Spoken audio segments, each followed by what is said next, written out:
Hello everyone, welcome to another coffee break here on my channel Firm Learning. Today I want to talk about the terrible events in Ukraine and how this affects consulting firms and especially the Russian business of the consulting firms around the world. After Russia invading the Ukraine, you've seen many organizations around the world to speak up and take actions by, for instance, stopping business in Russia. Thus, this is the case for the consulting firms as well, and what are maybe differences among the different firms in how they react to the Russian business, and of course, what does this imply for the employees working in these Russian organizations? So this is what I want to talk about today in this video. I will donate all the YouTube ad revenue that I receive from this video to the UNHCR, which is the UN agency mandated to aid and protect refugees around the world. They're currently also active in Ukraine, so if you watch the video, we'll directly contribute to that. If you watch the ads and watch until the very end, thank you very much for your support on this. So in order to put together this video, I did some desk research, read lots of press statements, also statements on LinkedIn that many consulting firms and the leaders of these firms published, and I reached out to you on Instagram asking for your first-hand impressions, first-hand insider knowledge on what is going on in all these consulting firms and what they're doing with their Russian organization. So thanks so much for all the messages that I did receive. But I do want to say as a disclaimer that first, the situation is dynamically evolving, so potentially the information I'm sharing right now is not accurate anymore in a couple of days or a couple of weeks. And second, because lots of the information I'm sharing in this video is from you, from the community, I have no direct way of verifying it. Though if any of you proves me wrong that anything I say as of today is not accurate, I will include a pinned post in the comment section with any clarifications or any amendments or corrections of what I'm saying. So let's get started. And first of all, I think it's fair to say that the whole situation did leave a mark on the consulting industry. Lots of firms did take action. In a moment we'll go firm by firm for many of the major firms what exactly they did.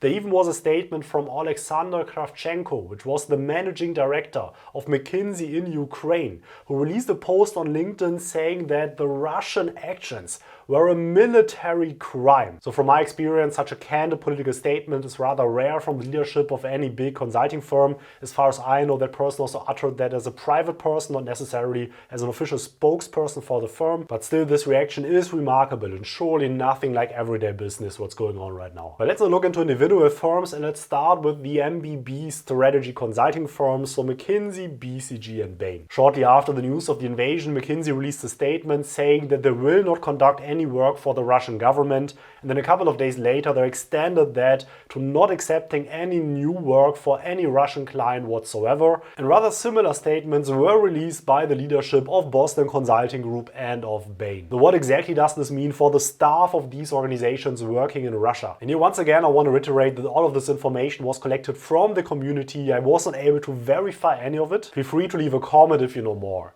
And apparently for McKinsey the situation is that many colleagues got transferred to the Kazakhstan office, and from there they will conduct client work for especially Middle Eastern clients, but then also other international projects. And I know from at least one instance where an offer that a candidate received during the interview process was postponed. At Boston Consulting Group, they seem to be in the middle of the process of reallocating consultants to other offices. So the process seemed to be more top-down, not necessarily only focused on one office, but more depending on the individual situation of the consultants. And here I've been told that especially for some juniors, this process poses some issues. So far, it does not seem to be clear what will happen to the colleagues who are in the end not able to make this switch, to make this transition to another office. Bain seems to have transferred a good part of their consultants to the Dubai office and then helping them to get staffed on international projects, also projects in the Middle East. As with the other firms, there seems to be an ongoing process, though I have been told by sources from all of these firms that so far there was no layoff directly related to the situation in Ukraine. Next is Oliver Wyman. And while the Oliver Wyman leadership stated that they don't want to conduct any more client work in Russia, there was a press release from Marsh McLennan, which is the company that owns Oliver Wyman, that said, "We intend to transfer ownership of our Russian businesses to local management who will operate independently in the Russian market." So what this means is, and I got this confirmed from some local sources, that what apparently they're trying to do is that they're asking the partners, the local partners in Russia, to buy out the Russian organization of Oliver Wyman and then potentially continue operating it under a different name. Now in this video I don't want to judge these actions. I trust this might be good news to the Russian employees, as maybe likely they will not lose their job or might not need to move to other countries, other regions, other offices. I also understand though that so far there's no definite agreement on this matter. Similar to the others, Kearney also released a statement that they want to stop any work for Russian clients but do want to keep the offices still open. So far I was frankly not able to collect any insider information from any Russian employee at Kearney right now, so if you have anything to share on that, please leave a comment in the comment section. Next is Roland Berger. They're behaving very much in line with the other companies, so they're stopping any client activities in Russia.